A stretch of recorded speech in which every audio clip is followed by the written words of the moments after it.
Day 3 here at Bukid 1. So, ayan. Kapayang pa tayo dahil maulan pa nga.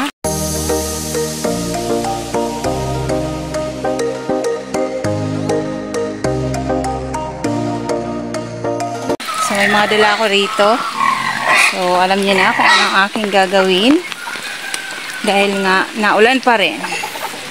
So, ayan. Kailangan natin gumawa ng paraan para naman kahit paano ay maibsan yung tulo dito sa kulungan ng baboy kasi kawawa talaga yung mga baboy. Malamig. Ay! Lipad na yung aking payong ba. Kagabi ang lakas ng ulan. Feeling ko talaga namang nagsipasok na yung ulan dito. Kaya gagawa muna ako ng paraan dahil hindi naman ito agad-agad nalalagyan ng bubong. Dahil syempre maulan. Paano kaya ito? Kaya naman gagawa muna tayo ng paraan. Oops! Tapos ko pa lang silang pakainin ng almusal.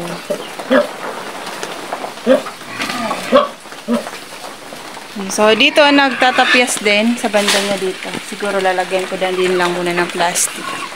Tapos yung tulo nga dito sa may Mami Pig. O, yung doon sa may mga anak na baboy, okay na. Lalagyan na lang namin doon mamaya ng harang na trapal para kapag umulan pa ng umulan, yung tapyas ay maiiwasan. So, ngayon, ito muna ang aking gagawin. O, diba? So, tapos ko na silang pakainin. Kagabi, ang lakas-lakas ng ulan. Hanggang ngayong umaga. So, medyo tumila lang ngayon. Kaya ngayon lang ako nakapag-video. So, let's go. Sisimulan ko na nga ito para naman kahit pa paano ay maging okay na nga. So, set up lang natin. Para hulog. Para hulog ng aking cellphone.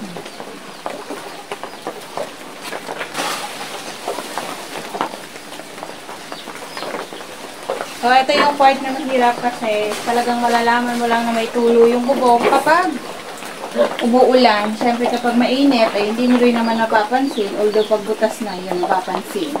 Pero kapag alam mo okay pa naman yung bubong tapos biglang pag tag-ulan ay tumulo, ay alam na. So yan ang hirap. Kaya naman gagawin muna natin ng paraan para naman kahit paano ay mabawasan din naman yung mabawasan yung tulo at malamig.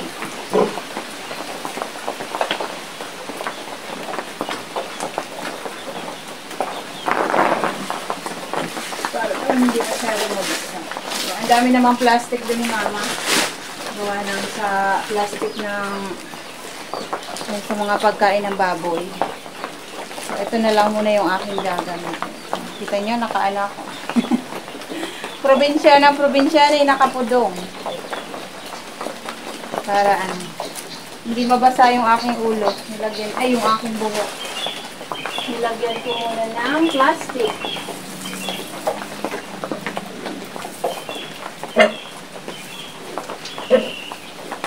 Nilagyan ko muna ng saklog na plastic yung aking ulo para hindi siya mabasa.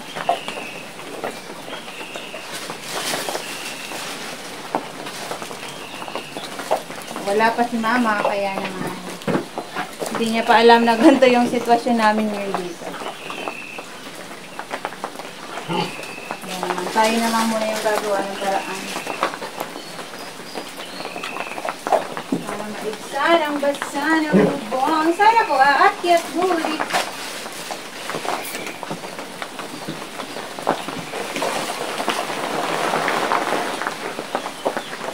Kailangan natin ng bangko. Meron na ako ng bangko.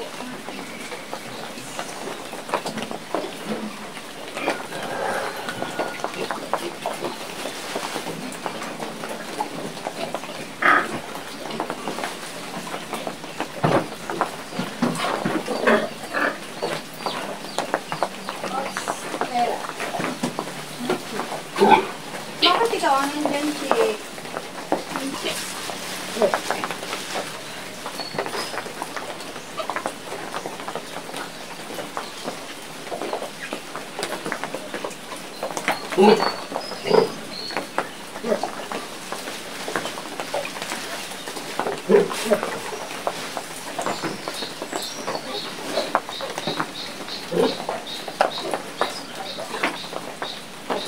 Nahulog. Mamaya na kayo lumabas mga kapatid. Ayusin muna natin itong inyong kwarto. Para hindi umulan.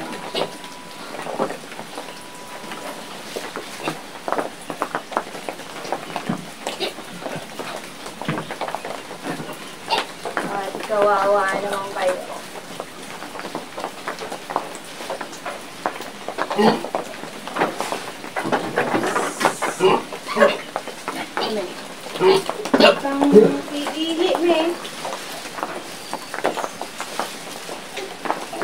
Medyo nahirapan nga ako sa part na ito gawa ng may kahoy. So hindi ko naman siya pwedeng putulin gawa ng yan yung nakakabitan nung sa ginawang kwarto ng mga piglets. Kaya hindi siya pwedeng tanggalin.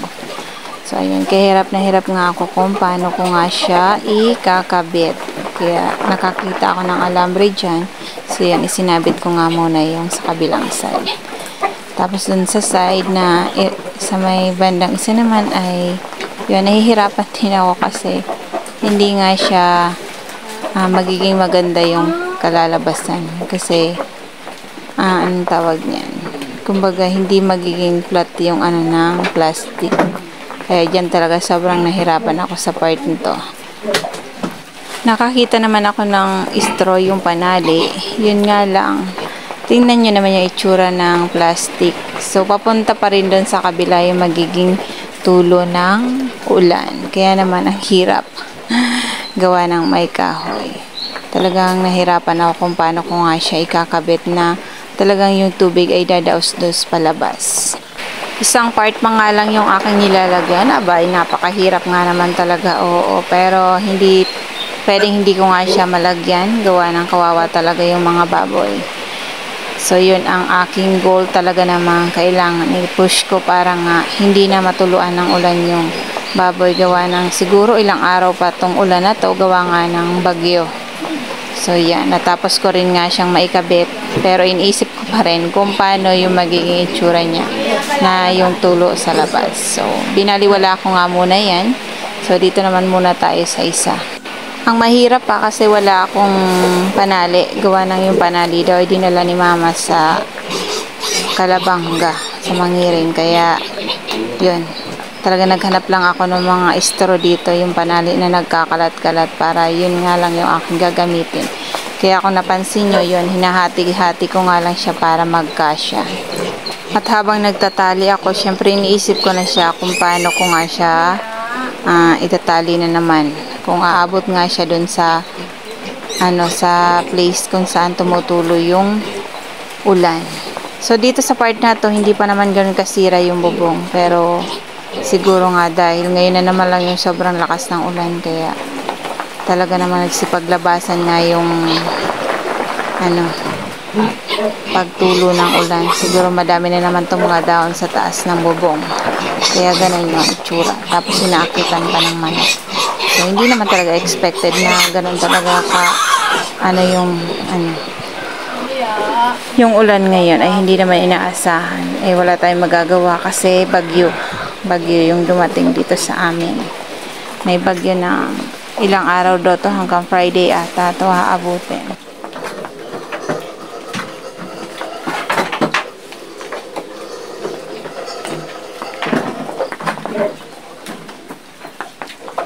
Bakit kasi natulo ang bubong? Nagawa pang kumanta, aba naman talaga, oo. So ayan, dito maingay na nga yung baboy, yung mga piglets, kasi gusto na nilang lumabas. Gawa ng dedede na. Sabi ko mamaya na nga pag natapos na ako dito para hindi naman masyadong hindi ako mahirapan gumalaw. Kasi syempre paakyat-akyat, baba ako. So kung nandyan sila maliligalig. Ganon ang life. Abay. At dito. Gandang.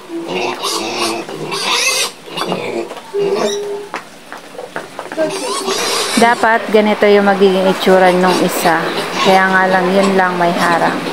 Kaya nahirapan ako. Buti dito wala. Kaya mas madali lang siya magawa ng paraan. Kanyang tulo.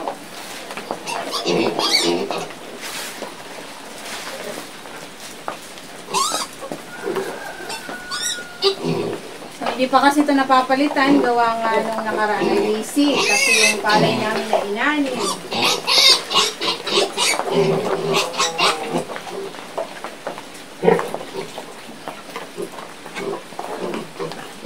Tapos, si Kuya ay busy rin. Hanggang sa ulan na nga. Wala lang mo.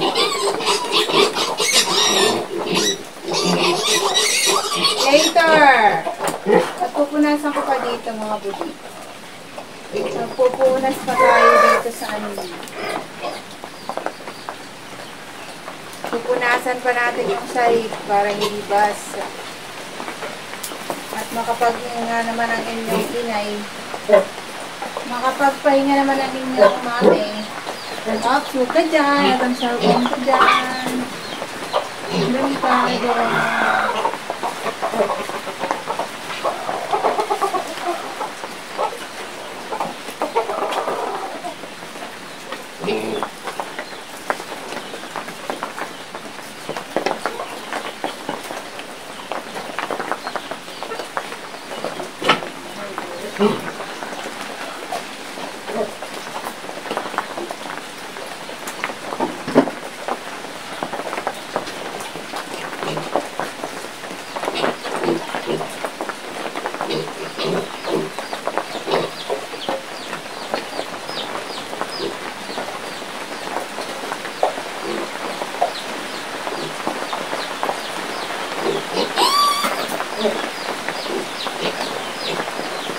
At ayan, okay na nga tong sa kabila.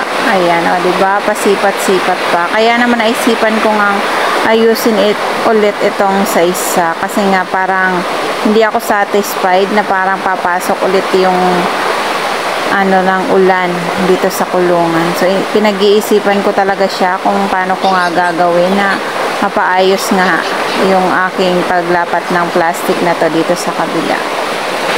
At talagang hindi ko nga ito tinigilan na hindi ko talaga maayos kasi nga naawa ako kapag basta nga yung sahig dito sa kulungan ng baboy tapos may natakbo-takbong mga piglets. Kaya kailangan talagang gawa ng paraan. So yun, naisip ko nga na ano na lang ang tawag neto, ilipat doon sa bakal yung plastic para hindi nga siya maharangan ng kahoy.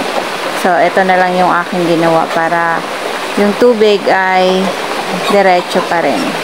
At sana nga ay ganun talaga yung maging kalabasan. O, diba? Di at least nalapat ko nga siya. Maganda sana kung ganito sa kabila. Talagang siguradong alam mong pa yung daos-dos ng tubig ay diretso. So, dito kasi sa kabila ay tiyak kong baka mag-imbak rin dyan sa may hangganan ng bakal. Kasi syempre hindi naman siya pababa diretso yung ano ng tubig. Pero okay na yan. At least ang isip ko naman ay hindi lang siya tumulo.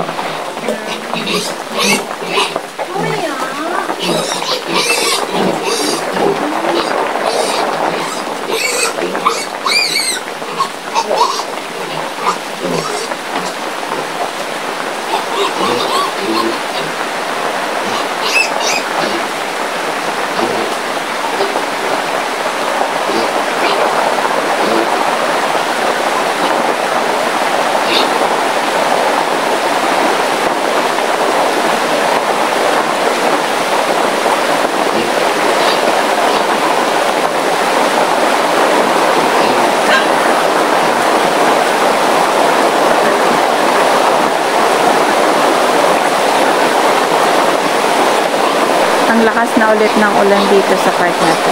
Kaya talagang napapansin ko nga yung tulo kung saan nga napatak.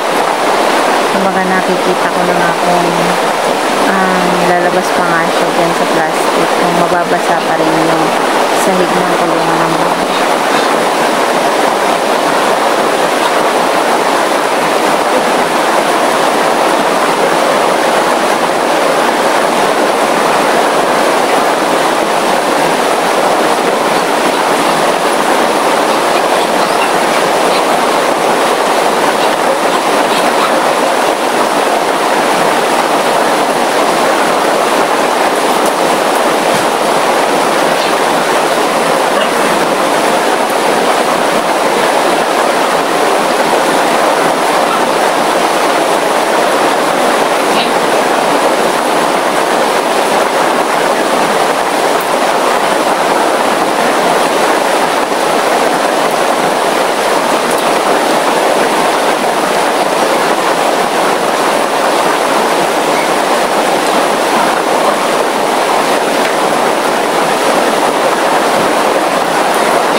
ulit yung ulan. So, matapos ko naman na siya. So, papansinin ko na lang kung meron kang tutulo. So, dito maglalagay ako ng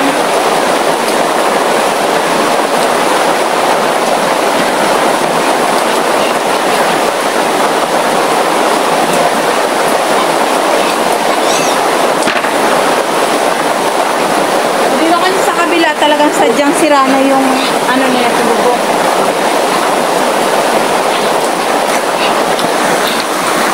So ayan, dito kasi talagang sa part na to talagang palitan na to ng bubong. Yun nga lang, busy pa.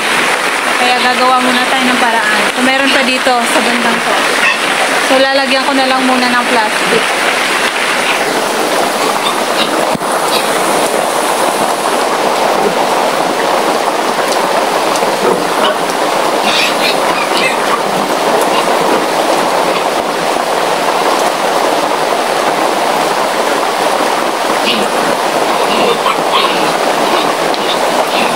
Ito na nga yung sinasabi ko, di ba? Ayan, nag-ipon nga siya doon. Nag-ipon yung tubig ng malapit sa may bakal. So, yun na naman ang frog. Ay, nako. Paano na ba ito? Chiwa? O, di ba? So, ganon. Pahirapan talaga. Pero para-paraan lang. At least hindi lang sila mabasa ng sobra.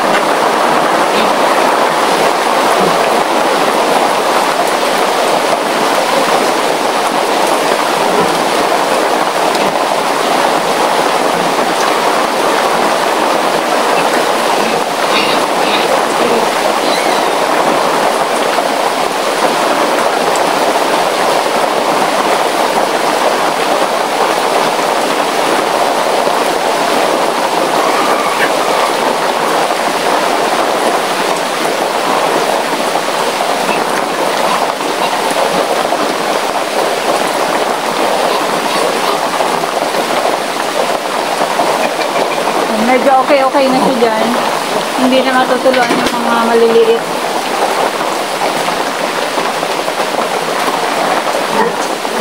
Dito may natulo pa. Ayan. Buti na nga lang dito sa kabilang kulungan walang baboy.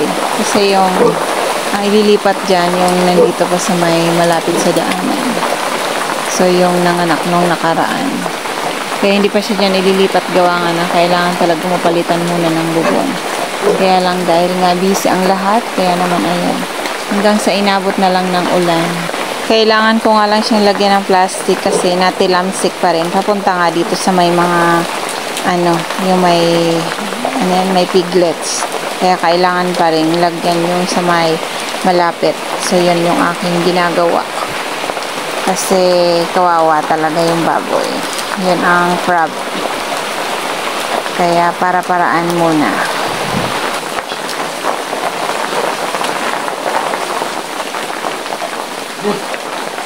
Punasan natin yung may basa. Tingnan nyo kasi yung sahig dito. Ayan o. Basa na siya.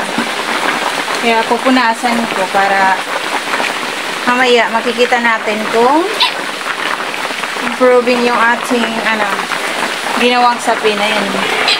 Basa kasi siya. So, padaan-daan dito ng mga piglets. Yan ang magiging problem. Kaya lang, naimbak pa rin yun. Naimbak.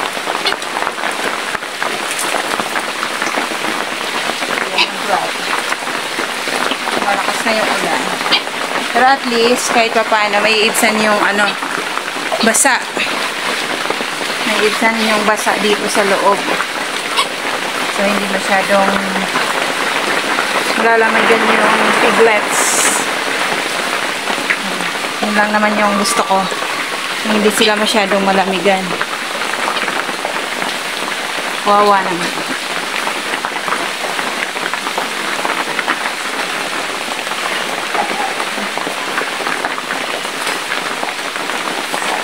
Okay, mamaya pagdating ni Kuya, lalagyan namin ang trapal doon sa may mga anak na baboy. Para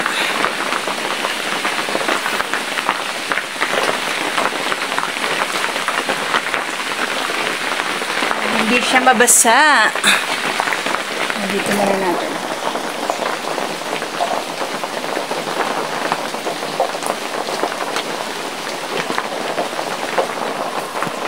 So, yun. Dito naman tayo. Yun naman hirap kasi bulok na talaga yung ano. Palitan na talaga dito sa part na to. Pero kailangan muna natin mag-solution na. Alam ko kasi may pamalit na neto eh. May binila ng nipa si mama. Yung nga lang eh, wala pang time sila kuya. Gawa ng busy pa nga. Ayan, inabot na ng tag-ulan. Kaya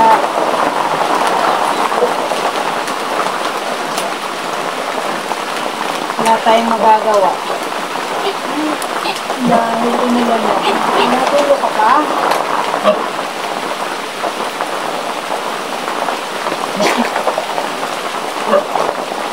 So, solusyonan muna kasi talagang wala tayong nahihita kapag pinanood na.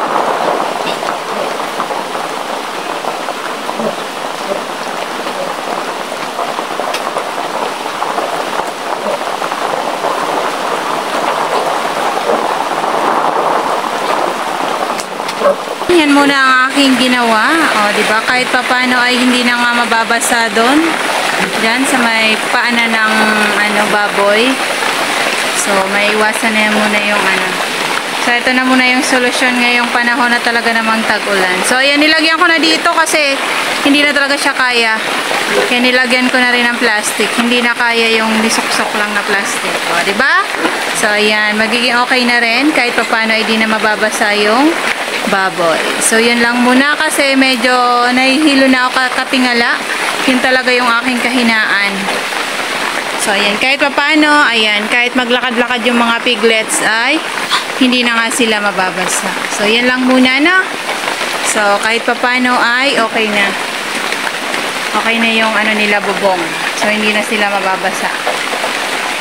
Uuwi na muna ako kasi nahihilo na ako. Kakatingala.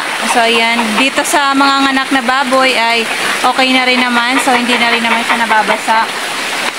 Mamaya na lang kasi doon sa may likod nagtatapyas kapag sobrang lakas yung ulan. So, yun na lang yung lalagyan namin mamaya ni Kuya kapag pumunta siya dito. So, okay na to. So, hindi ko na lang muna papatayin yung ilaw kasi para at least kahit silip-silip lang ay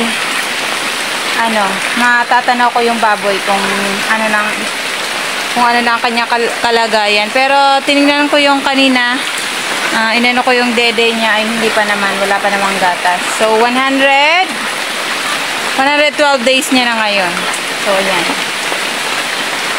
So 2 araw pa yung aantayin natin kapag hindi pa siya manganak ngayon. Tapos ko na rin naman sila, nalinisan ko na ulit yung kanilang mga kulungan. Napakain. Kaya naman, uuwi muna tayo. Kasi talagang yung ulan ay parang walang planong tumigil. So, yan. Ay, wala na. Tapos na ako magpakain. Yan, lakas pa rin ang ulan dito sa amin. So, diba? Kaya naman, uuwi muna tayo. Magpapahinga muna ako saglit. Ayan, babalik ulit ako dun sa baboyan. At sisilipin ko nga kung kumusta naman yung aking ginawa. Ayan, maulan pa rin. At may dala ulit akong plastic. So, ayan. Medyo okay na yung aking pakiramdam. Medyo nakabawi na yung aking pagkahilo. So, sisilipin natin. Kasi titingnan ko rin yung mga anak na baboy. Ups! Okay naman siya. Natutulog pa. So, dito na nga tayo. Ups! Yan. Ay, tumain na naman yung isang baboy.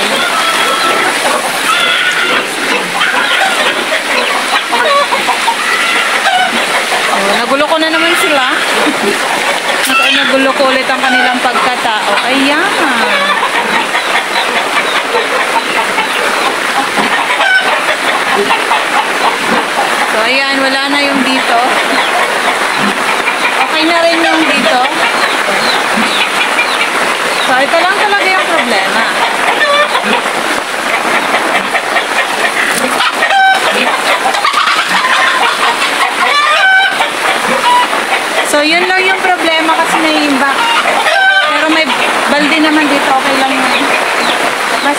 okay na siya. Hindi na siya basa.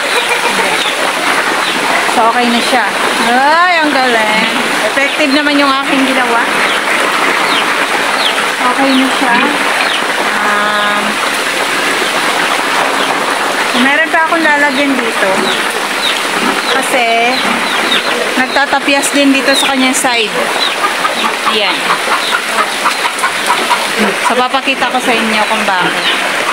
Diyan, sa may side na to, ayan. Nababasa, nagtatapyas kasi gawa ng mababa lang yung bubong dito. Ayan. Kaya, yan yung aking lalagyan ng plastic. So, tayo maglalagay ng plastic. Para hindi masyadong matapyasan ito. Dati kasi may mga trapal pang nakalagay, kaya lang, yun, ginamit sa pag-ano ng palay, pagbilad, kaya naman, ayan. Wala na.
Ayan, okay na nga siya. Hindi na siya matatapyasan. O, diba? So, hindi na siya mababasa dahil meron, nilagyan ko na nga ng plastic.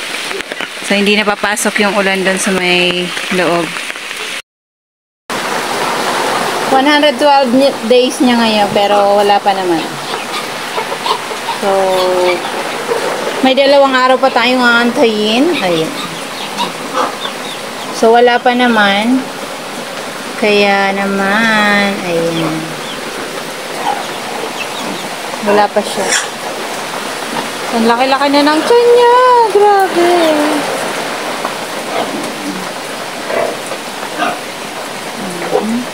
Wala pa. Dapat pag ginanyan na yan, tapos may gatas. So, wala pa naman ang kanyang 112 days. Abangan ulit natin bukas. Laki-laki na lang siya ng Mami P. Ilan kaya ang laman? Ilan kaya ang laman ng kahon? So, wala pa. Bukas ulit. Bukas ulit. Ano may? Bukas ulit. Pero ang pupula na ng dede niya. So, yan. So, ayan, gabi na nga guys. Mag-aalas 6 na naman ng hapon. Magagabi na pala, hindi na hapon. So, ayun, natapos na naman yung aking araw dito sa Bukidnon, ang aking duty. So, ayan, kung mapapansin nyo, dito sa aking likuran ay binago ko ulit. Gawa ng kanina nga ay bawat balik ko ay talaga namang tinutuon ko yung tubig at nag-stop. So, ngayon, binaba ko siya ulit. Tapos yun, dun sa may mga anak na baboy, ayun, nalagyan na ng trapal. Kanina pumunta dito si Habi habang naulan. So, basang-basa siya galing sa farm. Ayun, dala niya yung trapal, tapos nagdala siya ng panali. Kaya nalagyan. Very safe na yung mga anak na baboy dito ko naman. Ayun, yung aking udong.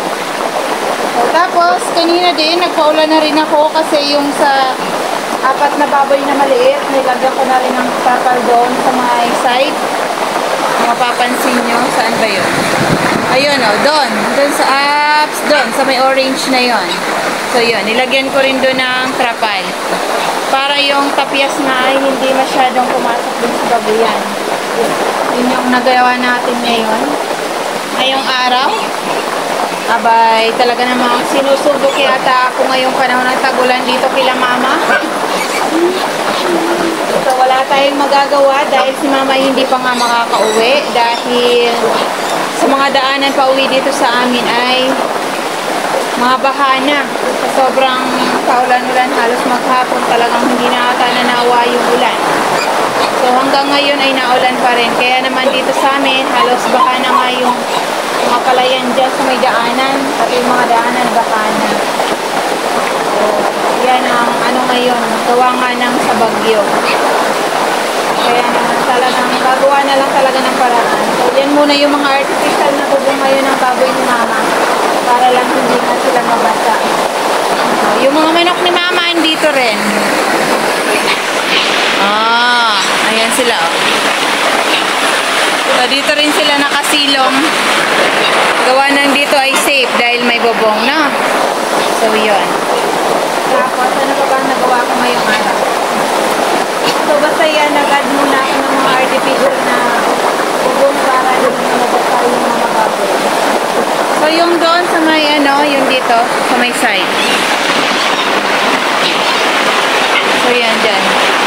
Nilagyan ko rin kanina ng plastic para nga lang hindi siya matapyasan. So yun. Ang dami nating nagawa ngayong maghapon para lang sa baboy ni mama. Ay, nakakaloka naman ang life dahil sa lakas ng ulan. Kagabi pa ay kahapon, kagabi, ngayong araw, buong araw, halos ulan. So kung marinig yung lakas pa, pasalamat na lang kasi yung hangin hindi ganun kalakas. Medyo may hangin pero hindi ganun kalakas. Kasi kung masyadong malakas, delikado kasi yung mga kahoy. Possible na baka mabali. So yun yung iniingatan natin. Kaya ang hirap lang. So isi-check ko yung baboy ng mga anak kung may gatas na siya. Para naman updated ako kasi kung may gatas siya, so possible ngayong gabi mga anak. Pero kung wala pa, so another tomorrow ulit. Okay naman na kasi hindi naman na sinaulan na. Kaya ligtas naman siyang mga anak man siya ngayon ay okay na kasi yan, may trapal na doon sa side so hindi na mag-aakyat. Yun nga lang ay maulan. So yun yung mahirap kasi maulan. Yun yung magiging natin. Kasi palipat-lipat sa bahay, punta dito sa babuyan. So yun, maulan. Sobrang lakas ng ulan. Nakaka-worry na kasi yung may mga mabababang lugar. Yun yung sobrang ma-apektuhan. Although dito sa amin, hindi naman binabaha. Sa palayan lang kasi mababa. Pero dito sa place nila mama, din, maganda, mataas. Parang kagaya din doon sa amin sa farm. So yun yung kagandahan dito. Kasi mataas. Kaya sa pag-aalaga ng mga hayop, safe dito kila mama. Pati din doon sa amin sa farm. Kasi parang pareho lang yung lugar namin. Yung lugar namin doon, saka dito, mataas na lugar. Kaya safe sa So yun, sa kahoy na naman tayo kasi dito kila mama makahoy. Doon sa amin sa farm, hindi pa masyado. So dito, delikado kapag may hangin kasi mga kahoy is possible na maputol. So yun yung dito kila mama. Pero kung ulan din lang naman, so wala namang problema kasi sa baha ay hindi naman inaabot dito. So yun lang muna ang aking duty ngayong araw. Kaya naman maraming salamat sa panunood. O diba? Nalalaman niyo yung aking lifestyle. Pero yun ang reality kasi talagang ang pagbababoy nga yung ni mama. Yung pinagpupunan din ni mama ng additional na income. Kaya hindi ko rin pwedeng pabayaan. Kasi kumbaga dito rin nagsimula si mama para kami ay masuport. Kaya bilang anak, so hindi ko yung pababayaan. So yun lang guys. Thank you for watching. Sa bukas ulit kapag wala pang gatas yung Mommy Pig. So yan, bukas ulit yung additional na bantay. So yun lang. Thank you for watching. Bye!